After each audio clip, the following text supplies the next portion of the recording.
I'm very excited about this next call. However, probably for faux reasons. Verducci in El Dorado Hills. This is not Tom Verducci, is it?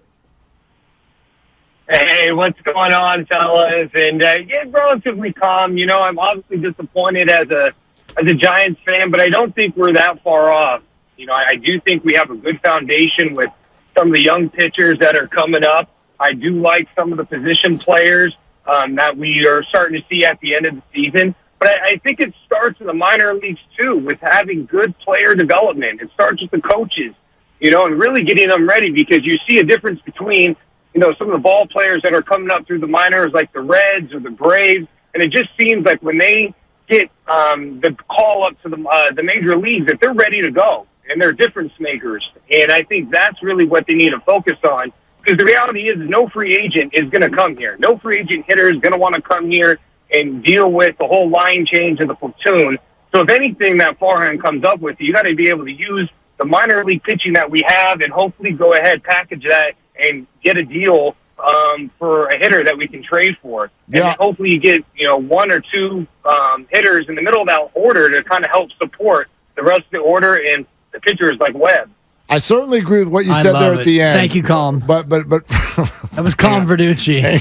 That was really good. I hate it when there's weirdness in the room, so can we address that? He gets a 5 for Calm Verducci. I'm sorry. I don't give out 5s very often. Verducci, are you still on the line? I asked you if you were Tom Verducci. Tom Verducci, who's a great baseball writer, and then you responded by saying, yeah, it's kind of calm, and then you went into your take. So I appreciate you working with me on that. Oh, yeah. But we got off to a little bit of a weird start. You know what I mean? Yeah, I do. And I'll tell you this much. What a fun fact is actually Tom Verducci, he's actually one of my distant cousins, believe it or not. Well, there you go. There you go. Hold on. Is your first name Verducci or is your last name Verducci? No, my last name's Verducci. First name's Andrew, but Tom Verducci has been he's a long time family member and distant cousin, and grew up just from knowing him from writing from Sports Illustrated, but never had the chance to going forward, your first name is Calm, by the way, and it's incredible. Why did you say to Lucas? Why did you say it's Verducci in El Dorado Hills if that's your last name? I'm just curious. Just that's because how the morning show knows me with Bonte and Shasky, and we know them. He told me if I'm calm. I mean, just imagine. I'm with those two guys in the morning. Are they really ever calm? That's a fair point. Yeah, not often, not often, but you're wired when you get up at 4 in the morning. I've been there. We've done that. Okay, Verducci. Thank you, Calm. Thank you for the Vontae with a great Giants flex from a couple of hours ago. Flex. What? Oh, on Twitter? Yeah, for the last 15 to 16 months, the Morning Roast. I didn't like this, by the way, and I'll tell you why. The Morning Roast has told no lies about the Giants. Many folks on this app called us phonies and loudmouths, and were, quote, too negative when discussing the orange and black. I'm not looking for an apology, but I'm here to say, quote, I told you so. Okay. First of all, that tweet is state of the art. Good apology job. Not accept. Well, there is no listen. Okay. If we want to talk about where everybody at this station has been on Giants baseball over the last year and a half, there's no question who gets the first L. That's me. In terms of in terms grotesque positivity, just like in terms of where they're at and is it working and is it not. I'll wear that. That's fine. Although the regime, according to Greg Johnson's, not over yet, but I'll wear that, and that's fine. But I'm not looking for an apology, but I told you so. Good, because you're not going to get one. Okay. But second of all, Bonte, come on, man. Don't do I told you so. Don't do I told you so, because that's going to get you, brother. It's going to get you when you're not right. And we all talk for a living, and we're all right and all wrong every single day. Every day. Except Steiny, it's the year of the Stein. Well, yeah, he's on fire. Yeah, it's his birthday. I'm not going to take a shot at him today. I shouldn't have. Do you know sorry, what I mean? Like, come on. If you're going to do that, Bonte, then let's have a Trey Lance, Brock Purdy conversation, and let's do this. If we're going to victory lap. Oh, wow, Mark. That got serious. No, seriously. That got heavy. And you know what? They deserve a big old pat on the back for how they've made fun of themselves for their Trey Lance video. Listen, I'm never going to do I told you so, because I'm right all the time and I'm wrong all the time. We talk for 4 hours a day. Well, I talk for about an hour and That's 12. true. I mean, to be honest. I mean, and I will do I told you so radio. Don't do it. It's what you have to do. It. Because when you're wrong, you get ripped, and when you're right, you victory lap. No, we got to stop this. By the way, I don't want flowers. Stop giving people flowers. As soon as Brock Purdy loses a game, you're going to want to call in sick, Willard. Actually, I'm coming for you. I'm going for a run 2 weeks ago, and I hear Bonte and Joe. It's like 7:55 in the morning, and they're like, Brock Purdy played week 1. Give Mark his flowers. He was right. I'm like, I don't need flowers. We're all right, and we're all wrong every single day. That's wrong, actually. I mean, I feel like I've been nothing but right today, but that's because what we're saying hasn't been proven wrong yet. Sure. Just wait. Just wait. If you think you're right, just blink. Yeah. And you'll be wrong. And vice versa. Well, you're buying Allen-style steak because Chris Paul is going to start 4 weeks from tonight. Except for it hasn't happened yet. Right? So you're not wrong. I'm not wrong yet. I'm probably going to be wrong. Yeah. And that's fine. And you're going to owe me a pizza because the Niners are going to crush the Bengals because Joe Burrow can't walk. Yeah, it's a whole separate bet. I don't think we ever consummated that one. The pizza bet is the Andrew Wiggins. Oh, that's right. I thought before the opener. You do owe me a pizza for that. Not yet. Not yet. I got 4 weeks. Wouldn't that be amazing if the night before opening night, the Warriors call the press and they're like, all right, so here's what's going on with Andrew. Yeah. Here's what happened last year. I just need definitive proof as to what the circumstance was as to why he missed. But I'm happy to lose that bet, and I'm glad Andrew's going to be back healthy and ready to go. And we'll see if Steve Kerr is a man of his word and actually starts 6 players in the home opener. I think that I absolutely think he should. It would only be fair if he did. I mean, he says they have 6 starters. Send 6 out there. And then the ref will call a T, and the cameras will pan to Steve, and he'll just be doing that like shrug emoji Totally thing. the Bosa. What'd you want me to do? Sit one of them? What'd you want me to do? You sit one of them. Look at these guys. True. They're all champs. Oh, wait. Except for one of them. They're champish. More than one of them. I don't know if at the bit. Rodney Magruder's ever won a chip. It'd be amazing if he sat 2 of them and started Magruder. Totally. It'd be incredible. It'd be incredible. Anyway. Victory lap and flowers all you want. I don't like. Great. Yes. You get your flowers, Mark. Well, no. It's good. And so do Bonte and Joe. The Giants had a disaster of a season. Yes. There's no 2 ways about it. This is, and that's why, like, I don't share what you said earlier with regard to, this isn't that big of it. It's a disaster. It's a bogey. It's not a double bogey or a triple bogey. I think it's a quad. It's like Vegas had you at 81 wins, and you're going to come in right at about 81 wins. But that's Vegas. There's actual stuff going on here. Sure. Not about betting. What I had said earlier in the year, it's process, not results, and I'll give you that. Yes, but here's where it is results. And I said this a few months ago. If you truly, and I know everybody seems to have just moved on from this all of a sudden. Maybe it's because he's having TJ surgery. But when everyone was talking about Shohei, and the Giants are one of the top 5 on the board, and I think they probably still are. I don't know how many teams are going to show up with the check. Okay, so they're still in this. And it's all anyone was talking about 2 months ago. And my take was, this is why it's so important to make the playoffs this year. Because Shohei is only going to be about winning. And he needs to see that your team is in a relative state of health. And the Giants, the second that became a topic, never won another baseball game again. On the road, certainly. I mean, it's a disaster. Because now, what's happened? A, you're not a playoff team. B, people are chirping in the clubhouse. C, you got industry insiders saying free agents may not want to go there because it shoots your confidence. They don't do what they say they're going to do. And then, yes, other industry execs are wondering if the Giants' collective confidence as players is down because the team will not stick with them and let them play in multiple scenarios.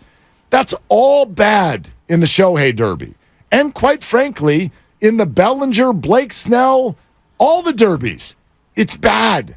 It's all bad. And that's why I do find it to be, from July 20th on, I don't think you can understate disaster. I'm sorry, overstate. You cannot overstate.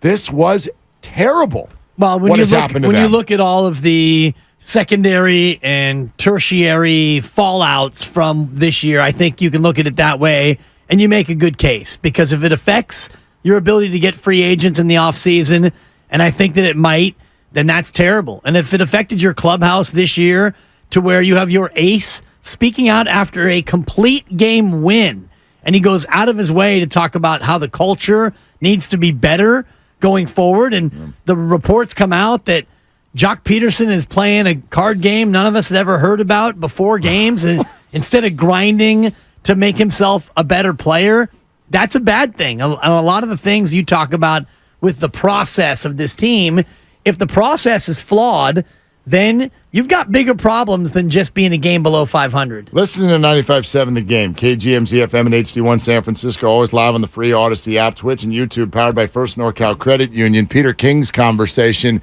is about 8 or 9 minutes away, and it is a good one, okay? You want to hear him address Shanahan's contract. You want to hear him address Brock Purdy, Deebo Samuel's physicality, and, oh, by the way, Mike Florio's ridiculous Purdy-turdy comments. That's all in there. It's all coming up in about 8 or 9 minutes, so make sure you're with us right here on Willard and Dibs. But my mind is on what you brought up a short time ago, and that is whether or not the Giants, as of a year or two ago, were building a reputation around the league as the place to be, at least for certain free agents. If you've been wounded and you need a comeback year, like, do I need a 1-year deal to like rehab my image? Not meaning like legal stuff, but like physical image. Or, are you in a spot in your career where you're looking at a team that might be able to find the best part of you? And especially if you're a pitcher, it offers a pitcher's park. All of these things, the Giants were building a reputation as the place to be. And then this year, the guys they brought in to do just that ended up all ticked off.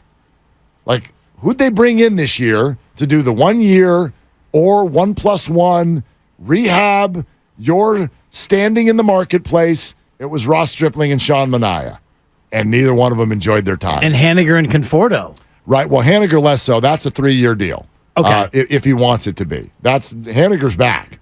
Conforto, we'll see. I don't know which way that one's going to go. Stripling has already admitted he's back. Manaea, I think, is a little bit of a coin flip also. The point is, though, that they didn't enjoy it. They were ticked off. They were public about it. And we've gotten to the point where NBC Sports Bay Area spoke to, quote, industry insiders. I have no idea who that is. But people who are at minimum wondering aloud, at maximum sharing their opinion, that the Giants have damaged their reputation with free agents. Like, I can't think of anything worse.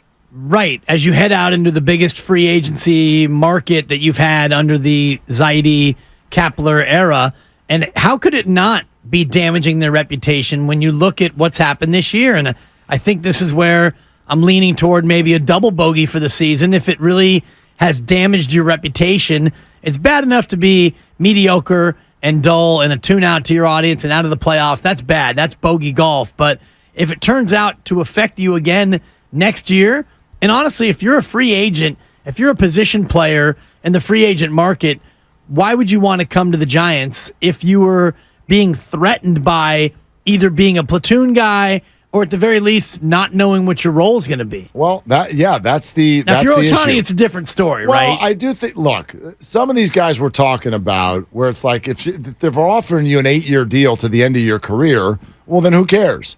Why? Always answer it that way. Why would you come here? Well, because they're offering the most money.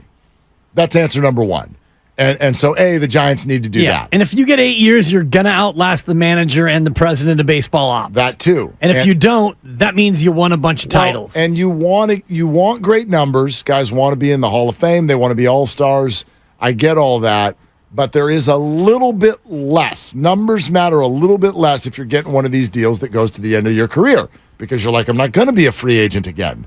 If I'm Juan Soto and the Giants trade for me, I don't even know if the Padres would deal with the Giants, but let's say the Giants do offer the farm and they get Juan Soto this offseason. Juan's got ARB 4 next year.